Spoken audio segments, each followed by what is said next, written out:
Welcome everybody to join to this session today. We have a special edition for AI4Life tools and services. So AI4Life is a project that started in September 2023, and it's providing AI-related services to the community. So today we want to focus on very practical session with tools that anyone can use from the project. And so for that, we have a wonderful lineup of 4 speakers. We start with Anna Kreshuk that will introduce the project and the bioimage model too. Then Wei Ouyang will follow with bioimaging, a bit more technical. Then we will have Caterina Fuster-Barceló that will introduce the bioimage IO chatbot. And finally, we will close the session with Vera Galinova that will talk about the different open calls. So Anna is a group leader at EMBL Heidelberg, and she's also one of the scientific coordinators of AI4Life together with Florian Juk. Thank you very much, Bea. And yeah, so today I'm not here in my as my scientific self, but I want to tell you about this community and infrastructure project that we are building. So the only thing I want to mention on the science side is that I am hiring on the science side. So if you look at me today and you see that I'm not too scary, maybe think about applying. And now we are going off to the AI4Life itself. And yeah, so AI4Life is a consortium that, like Ben mentioned, started. So it's a 3-year project, started a year and a half ago. So we are about midway now. We have 10 partners across 8 countries, and we got 4 million euros from the EC to actually get something done. Right? And what we want to get done, well, the big ambitious goal is to, what we say is the bridging the life and computer science communities. And of course, doing it in the most general way possible is out of scope for 10 partners over 3 years, but we want to do it concentrating on the question that is close to all our hearts, which is biological imaging. Right? So we want to see, in particular, for the problem of biological imaging and the computer vision methods that are applied to it, how can we bring closer together the people who are, on the one hand, developing the theoretical algorithms to make these problems easier, and on the other hand, the life science community that is actually doing the imaging and wants to use the results of this theoretical development, but is not always able to. And if you look at the two sides of the chasm that we are trying to bridge, and then on the one hand, you have the problem that where you have a few people that train networks and methods. There are not that many doing it for microscopy in particular, but there are actually quite a lot doing it for all kinds of imaging, right? The computer vision community is very big. Some of these methods are then accessible as papers, right? So you can read a description. And then some of the papers in their turn come with code, right? And then sometimes the code has actually been wrapped and made available as a tool. And then a few of these tools are people in our community. And then we got together and started thinking like, we're all creating a little silos of where we can only run our own models. So how can we make the tools exchange models and then immediately increase the impact of every individual model? And then on the other side of the bridge, you have people who are doing the imaging and understand all kinds of very complex things about microscopes and about biology, but many of them don't code. Many of them don't really understand deep learning and probably shouldn't, because it's a completely different kind of science. And you can only go so deep if you also have to do all the microscopy. And then we already know that even if you just want to stay on the collaborator role in this, then even just doing annotation is already pretty hard. Right? So redoing it every time from scratch, even if you have the ability, is very wasteful. And then the second side of the bridge, we want to put out the question then of how can we get the networks from one side to the other and put the pre-trained models into the hands of the people who need them most. And that is how the project was born. But in reality, we didn't start from scratch, right? The idea of the thing came together when, I think it was about 4 years ago, the initiative of the bioimage model zoo was started, right? Where then we wanted to create a place where we could share models and everything related to models. And then we could have a place where I could come and put out my models, and Wei could come and put out his models, and Caterina put out her models, and then everyone would find them and download them, and there will be so much less duplication of work, and everyone would be much happier, right? And so that's what is now at bioimage.io, and that's what we started building 4 years ago. And it has a collection of models for different tasks. So if we are talking about practical applications, this is the most practical thing that we have, right? You can go there and there is a collection of models, and maybe one of them actually solves something that you need. And if you need to modify it slightly, then I'll tell you about the tools that we have that would allow you to do that. Right? And the most important thing about this collection of models is not only that they cover different tasks, but that they are all following the same metadata specification that is understood by the different tools, right? And the different tools in this case are what we call the partners of the zoo, or like the different clients, you could say, on the user space that are that can read the same metadata format of the model and then execute this model in the whatever tool you want. Which means that from the user perspective, you can find a model in the zoo, such as the STARDIS model, right? Then think about, well, what do I actually want to do with it? Maybe you want to segment the nuclei and run some morphology analysis on them, right? So you can go to DeepImageJ and do it there, right? Because maybe you like Fiji. Or maybe you want to curate this segmentation. You can go to QPaths, which is a great tool for curation, and get these nuclei precisely where you want them to be. Or maybe you want to change something slightly and add your own training data. You can then go to the notebook that was used to create this model from zero-cost GL4MIC and use the model in there, import it, export it again with other data, and so on. Or maybe you want to go all the way back to the STARDIS Python library, use it in your own code, but actually use that one pre-trained model somehow in a long chain of things where you also do other things and exploit the STARDIS Python library for that. It's all the same model, right? So if you're the kind of person that trains models, that also means that you can then train it once, upload it there, and all of these use cases will be covered, right? And the reason why we can have this model spec is that, well, or on the way, like the reason why we started 4 years ago and we are where we are now is that getting there actually required the development of the metadata standard, right, and of the libraries that would allow you to read that, right? And it is, it sounds maybe a bit more technical, but this is a very important point, right? Because the development of this metadata and all of us agreeing on what is it that we have to specify for a pre-trained model for biological image analysis, that we all need to be in there for us to use models pre-trained by others. It was a lot of very interesting discussions that have now culminated in the creation of this, the first version of this spec and the library that accompanied it. Right, so we specify normal things such as, well, normalization, the post-processing, right? And then we also have things like pixel size and other things which are important, in particular in the biology context. And then to be able to read these models, we have a Python library and a Java library, right, that then allow you in your tools, if you're writing your own tools in Python or in Java or your own scripts, right, it's very easy to take the library and use it to execute any of the Zoom models. And yeah, so if you look at the library in a bit more detail, it's all, in case you're one of the people who like to participate in this kind of open source development, right? It's all being developed very much in the open.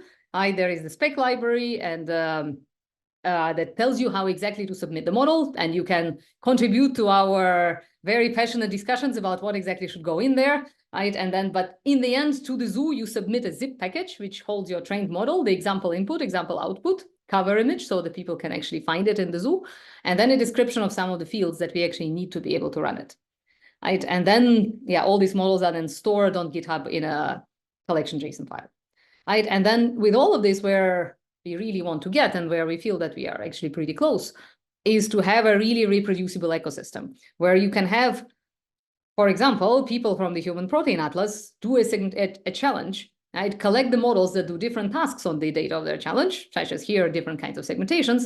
Then you execute them in your own code, you fully reproduce the results that they had in there. And this way, we feel like things are really getting fair.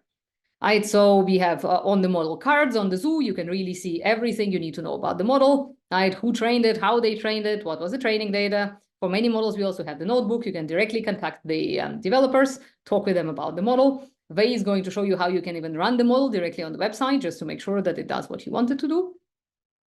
So that was the model zoo. Right, and once we have started to get that together, this is when we started dreaming about the AI4Life project, because we realized that there are so many things that plug into the zoo from different sides for which we actually need a bigger infrastructure project. And one of these things is actually data. Right, so if you have a trained model, then it is very much dependent on the training data. Right, we often say, like the model developers in general often say that the training data is more important than the model. So we need a place where we could put in this AI-ready data sets. And luckily, the Bioimage Archive at Emily BI has stepped up to this role of hosting the AI-ready data. And they want to do it like a nice little home and participate in all the community initiatives of the NGFF formats. And in there, while there's been a lot of work going into figuring out how to store the raw data, right, we needed to make the other step. Wait, let me get there. To make the other step of thinking of how can we now also store annotations in such a way that they could all be programmatically read and in the same way. And so we had workshops about this. We had a lot of discussion.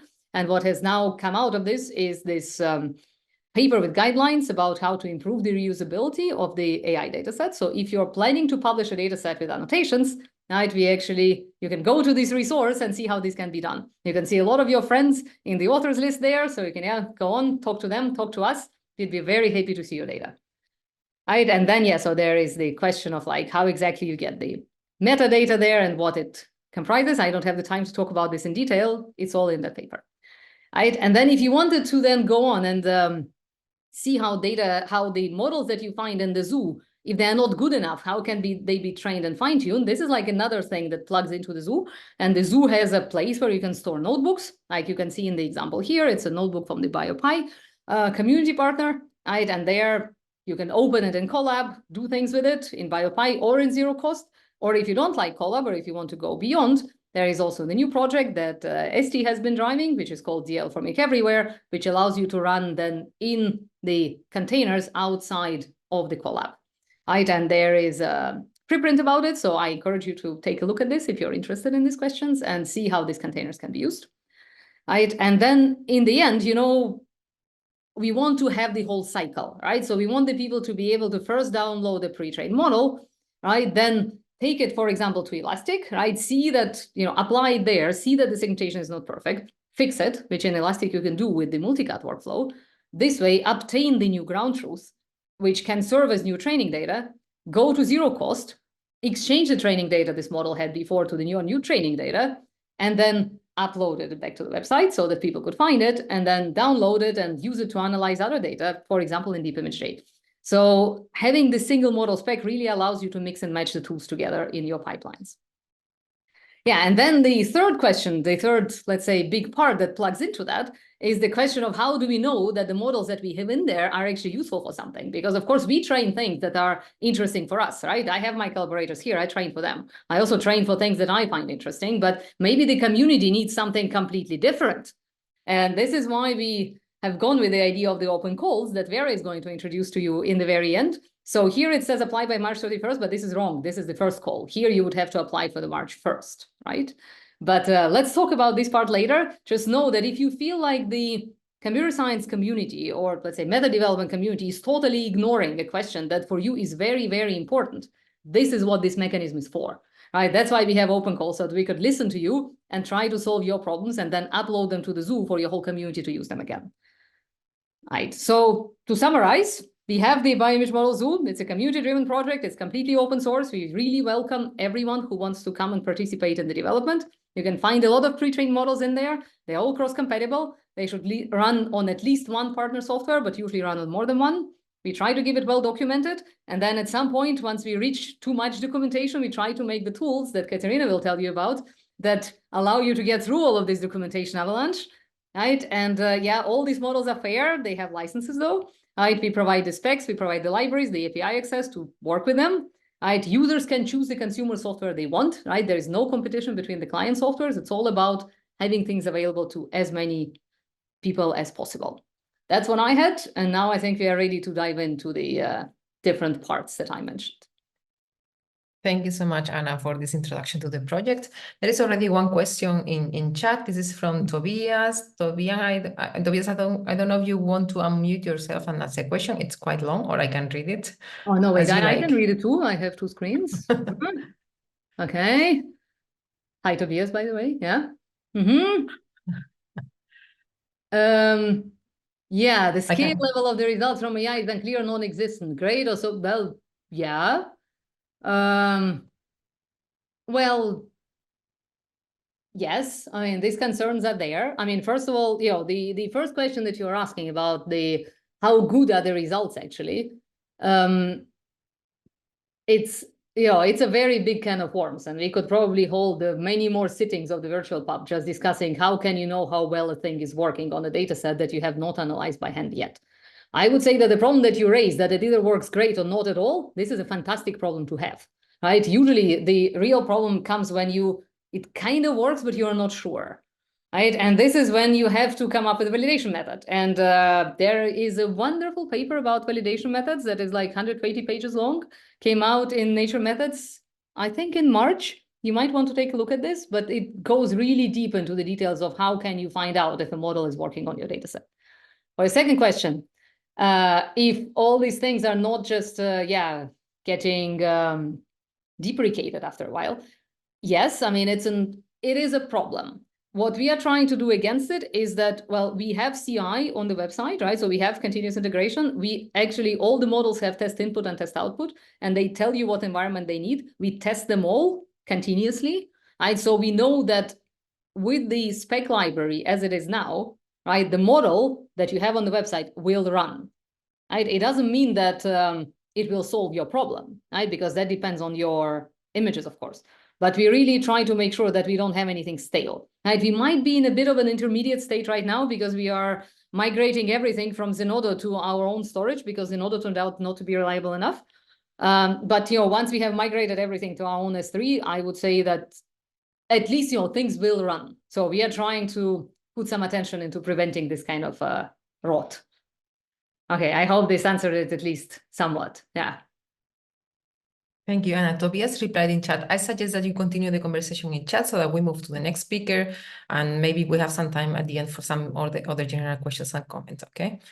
So we go now with Wei Ouyang. He's an assistant professor at KTH, leading the AI7 lab and this AI4Life lab in Sweden, and he's going to talk about bioengine.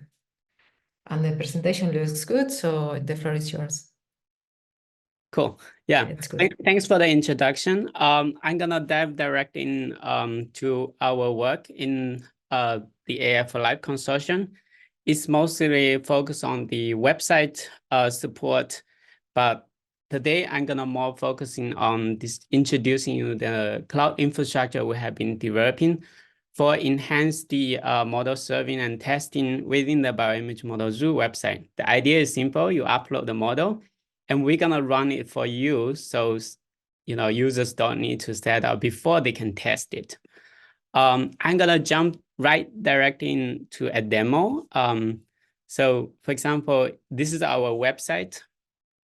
If you find a model, you can search, for example, if you find a model and you want to try it out with your own data set, for example, and we enable this test run features where you can just click and within your browser, you can load an image.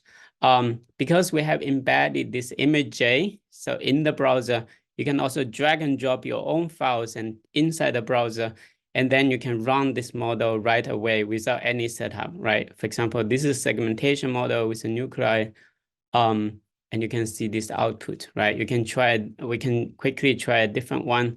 For example, this one, if you scroll down and then you can test it.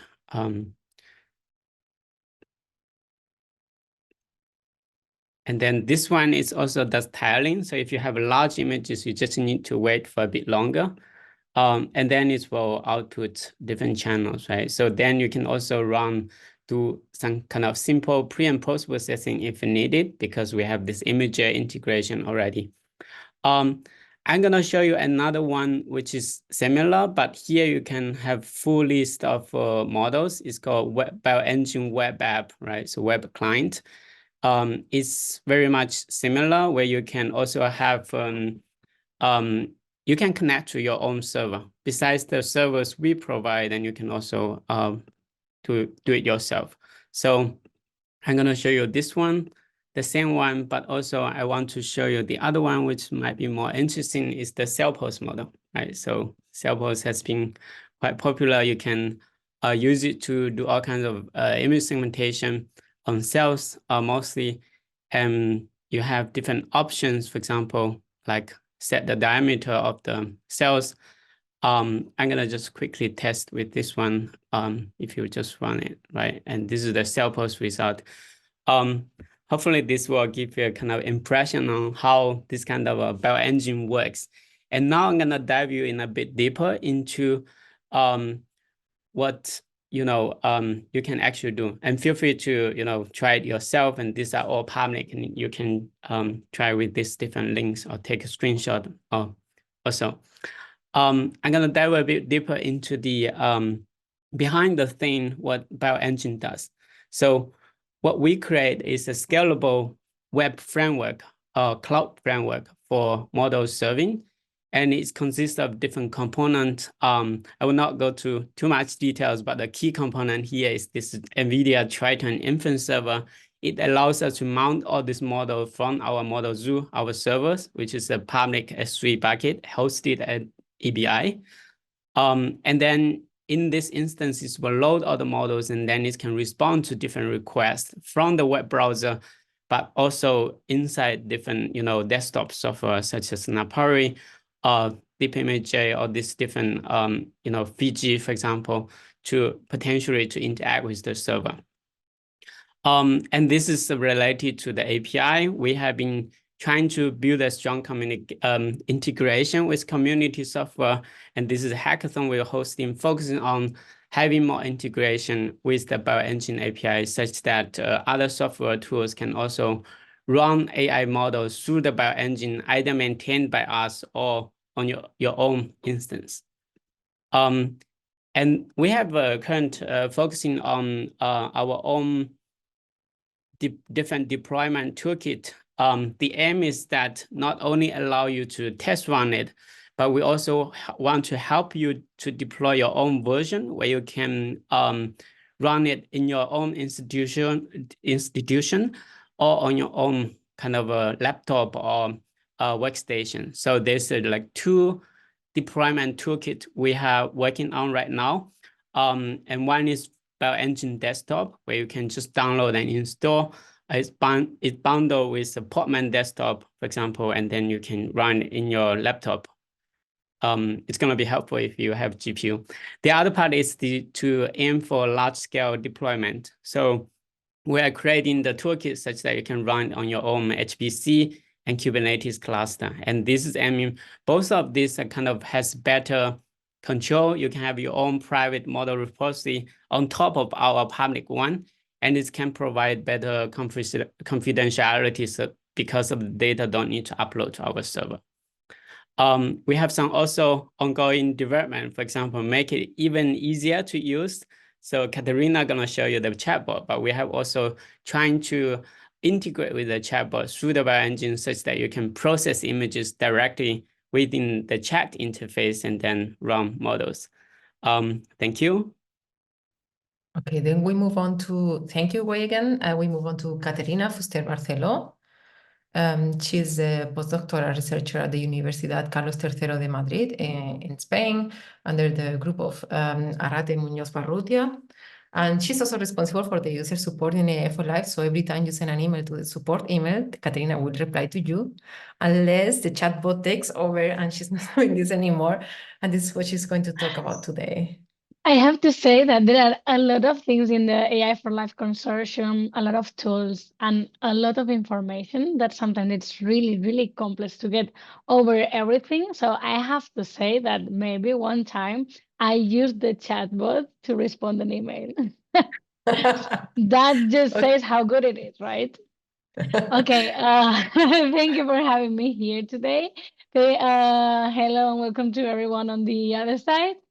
I'm really happy to have this slot to present AI4Life, the chatbot, and what we're doing, because I think we're working with amazing people doing amazing work, and that's really, really nice. So I'm going to present you a bit of what we have been doing with the chatbot lately.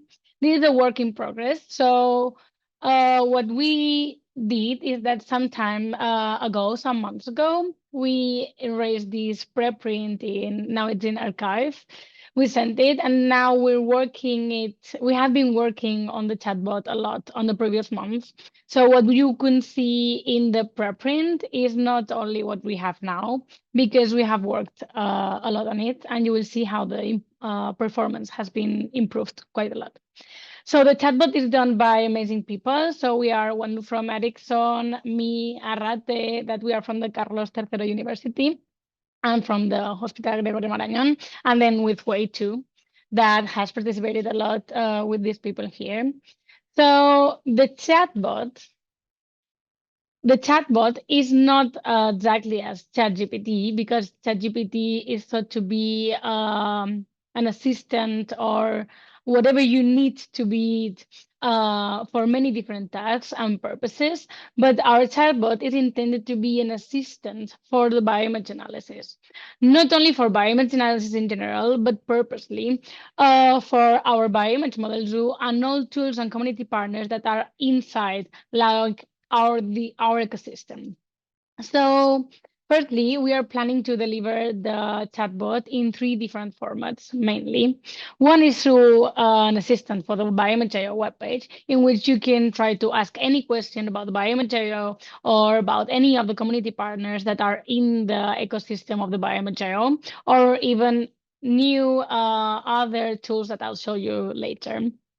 So maybe an assistant to the bioimage model too. Another way to deliver it is a kind of ChatGPT, is a conversation assistant to ask more general questions about the bioimage model or many other things related to the bioimage analysis. And then the third way that we're going to deliver the chatbot is through GPT. If you're paying for the pro version of ChatGPT, you can access to many different GPTs that the community has been creating. So one of these GPTs is ours. So you can also access the chatbot through ChatGPT. But what's special from Bioimage.io chatbot that doesn't have any other chatbot, or for example, other GPTs done for ChatGPT? So our main thing is that we use the chatbot in different ways on the user side and then on the backend of our application. So on the user side, we built the prompt in a way that is much easier for the chatbot, for our LLM to process it. We have built it on top of GPT-4. So what we're doing is kind of creating these prompts that is much easier to be responded. And then to respond it, we have like many different ways to answer the questions that you're being asked. I'm going to go a bit deeper into this. So on the user side, when you're using the chatbot, you can have a profile section in which you would specify who are you, which is your background or your occupation, for example.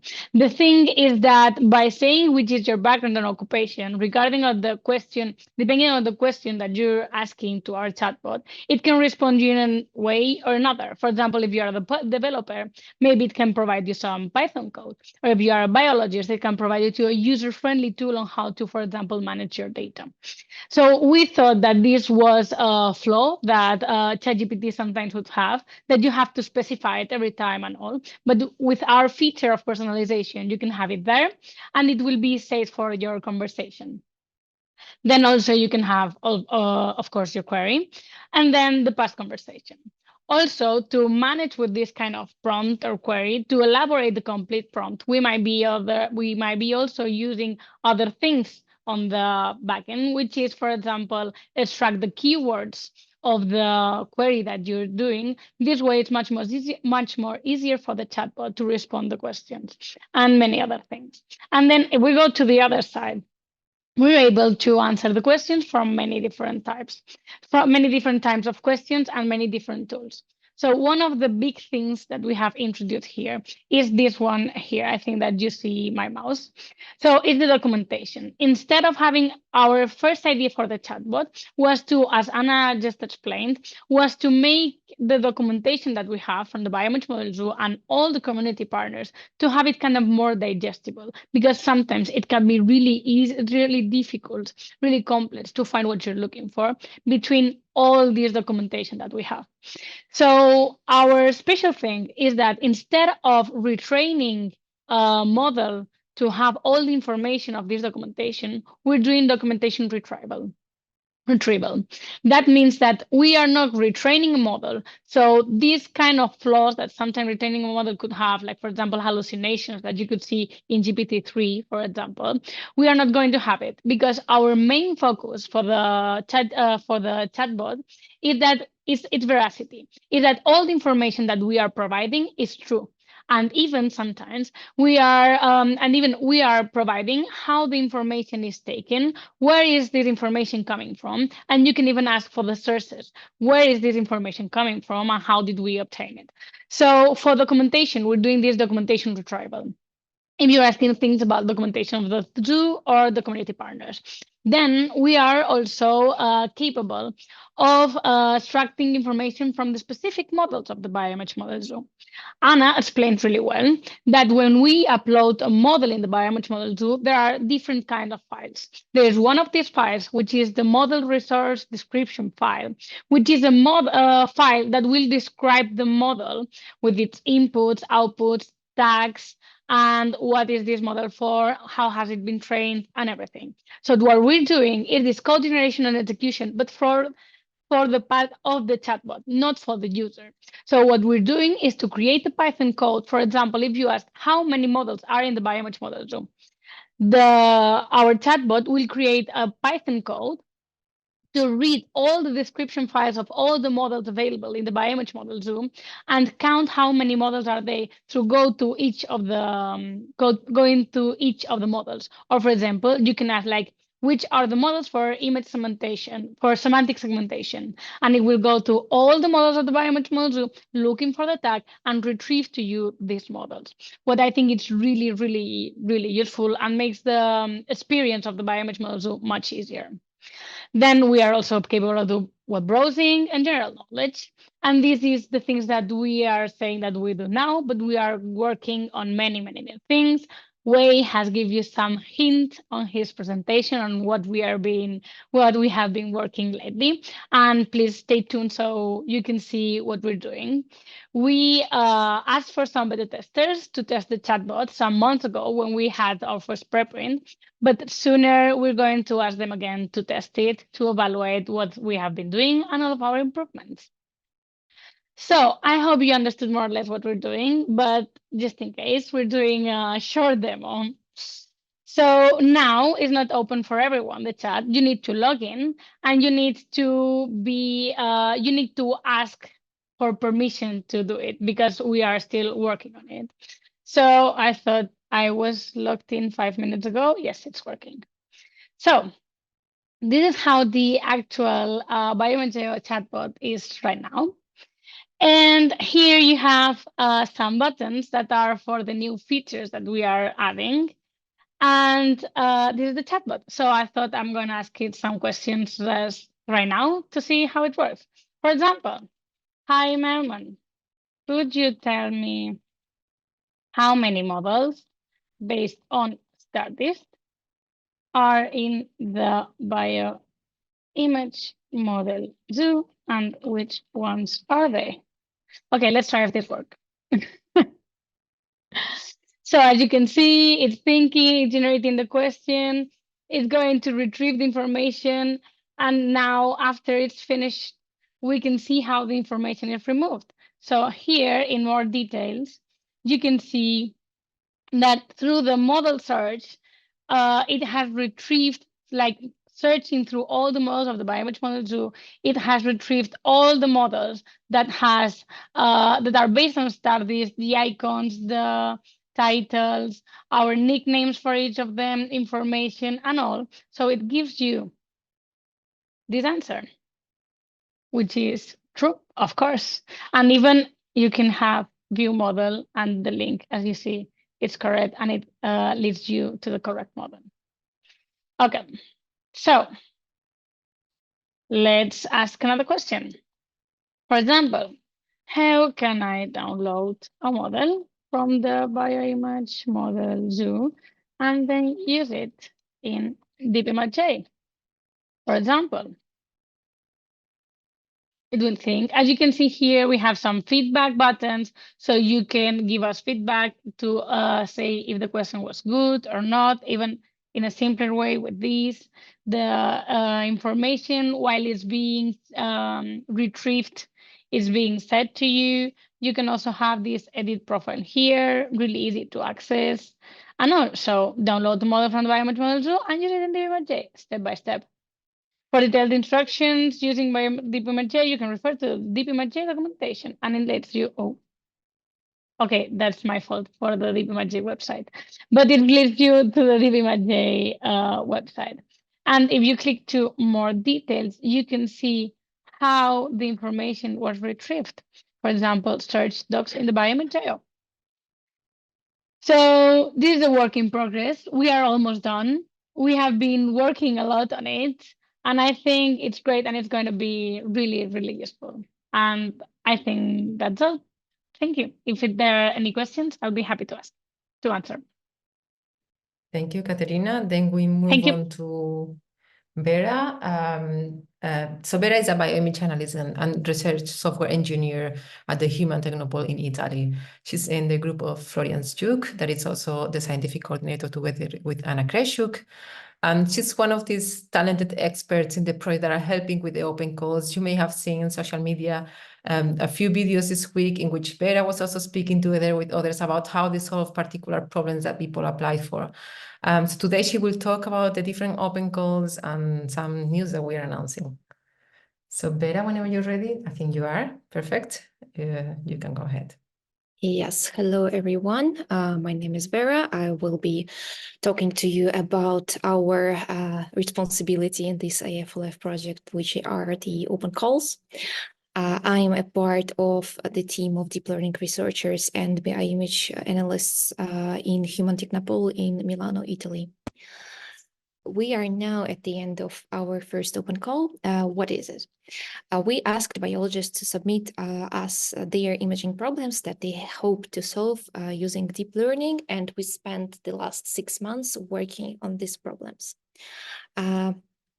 During the first open call, we received 72 applications from more than 10 countries. As you can see from this word cloud, the themes of the applications were very, very different. We had plant biology, marine biology, cell biology, zoology, and many, many others. After the applications went through, we assembled a team of expert reviewers who carefully evaluated each application against a set of criteria. For example, how feasible is the project? What is the interest of this project to the broader scientific community? And after that, we selected 8-10 top-ranking projects. They were very different in their complexity and their fields. Some of the projects took only a couple of consultations, and some of them took us months.